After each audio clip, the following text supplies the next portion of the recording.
احمد صلی اللہ رسول الکریم اما بعد فاعوذ باللہ من الشیطان الرجیم بسم اللہ الرحمن الرحیم۔ انسان اکثر اوقات عمر کے اس حصے میں ہوتا ہے کہ جس حصے میں انسان کا اگر کوئی ایکسیڈنٹ ہو جائے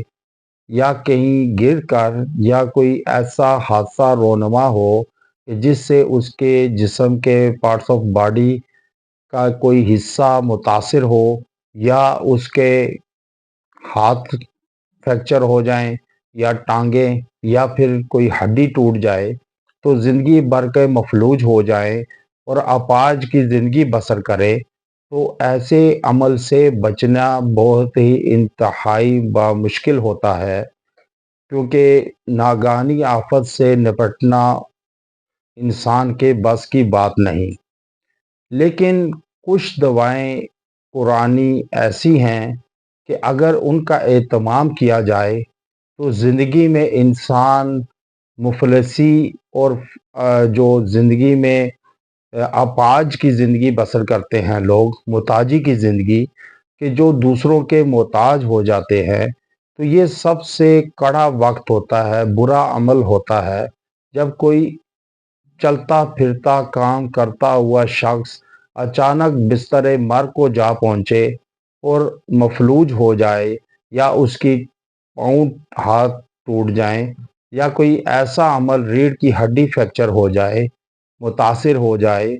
یا پھر ایسا کوئی عمل ہو کہ جس سے انسان چل پھر نہ سکتا ہو یا کوئی وزن اٹھا نہ سکتا ہو، تو یہ مفلسی اور ایسی زندگی ہے محتاجی کی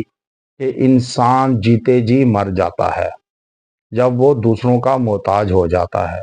تو اس لیے ایسا عمل آج آپ کو بتلانے جا رہا ہوں کہ جس کی وجہ سے آپ انشاءاللہ کبھی اپاہج کی زندگی نہیں ہوگی، کوئی فریکچر نہیں ہوگا، آپ کے پارٹس آف باڈی میں کوئی مرتے دم تک انشاءاللہ کبھی کوئی عذاب متاثر نہیں ہوگا، ساتھ چھوڑے گا نہیں، بیمار نہیں ہو گیا، اور وہ آپ کے مکمل رہیں گے۔ اب مفتی تقی عثمانی صاحب فرماتے ہیں کہ میرے والد مفتی شفیع صاحب یہ عمل کرتے تھے کہ انہوں نے بتلایا کہ میں 85 سال عمر تھی کہ اچانک کہتے ہیں کہ باتھ روم میں واش روم میں گر گیا اور اللہ نے بچایا مجھے، کہ تو ان کو فرمانے لگے کہ شکر ہے آپ کا کوئی فریکچر نہیں ہوا، کوئی ہڈی نہیں ٹوٹی، تو کہنے لگے کہ میرے ساتھ ایسا نہیں ہو سکتا کہ کوئی فریکچر ہو جائے، ہڈی ٹوٹ جائے۔ تو ان سے فرمایا یہ آپ کیسے وثوق سے کہہ سکتے ہیں کہ آپ کو فریکچر نہیں ہو سکتا، کوئی حصہ متاثر نہیں ہو سکتا، مفلوج نہیں ہو سکتا؟ تو انہوں نے کہا کہ میرے والد مفتی شفیع صاحب یہ عمل کرتے تھے، اور جب وہ فوت ہوئے تو وہ بھی 90 سال کی عمر میں، 85-90 کی عمر تھی، تو ان کا کوئی جسم ایسا نہیں، پارٹس آف باڈی، کہ جو خراب ہوا ہو، فریکچر ہوا ہو یا محتاج ہوئے ہوں۔ تو انہوں نے مجھے یہی ورد بتایا، وظیفہ بتلایا کہ یہ وظیفہ کرو تو کبھی آپ محتاج نہیں ہوں گے، مفلوج نہیں ہوگا جسم کا کوئی پارٹس، آپ کے جسم کے اعضاء تندرست رہیں گے اور آپ کے موت کی آغوش میں چلے جائیں گے، محتاجی کی زندگی نہیں بسر کریں گے۔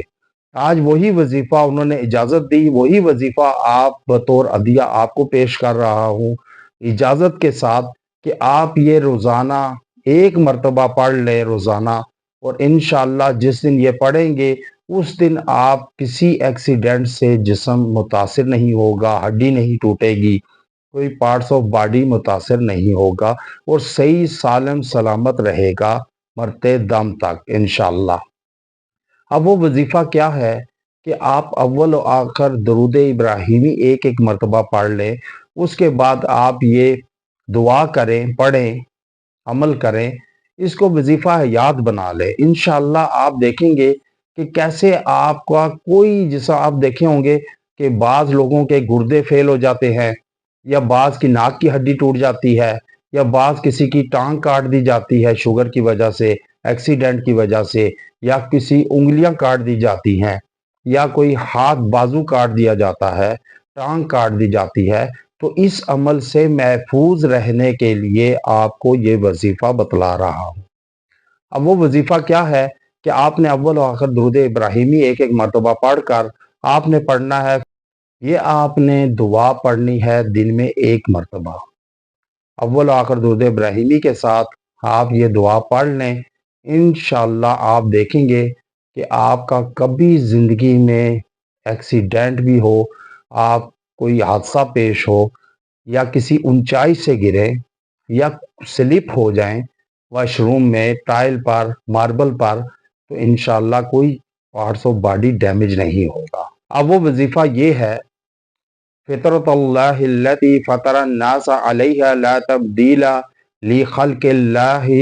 ذالک الدین القیم ولکن اکثر الناس لا یعلمون۔ یہ آپ ایک مرتبہ پڑھ لیں اول آخر درود ابراہیمی کے ساتھ۔ وآخر دعوانا الحمد للہ رب العالمین۔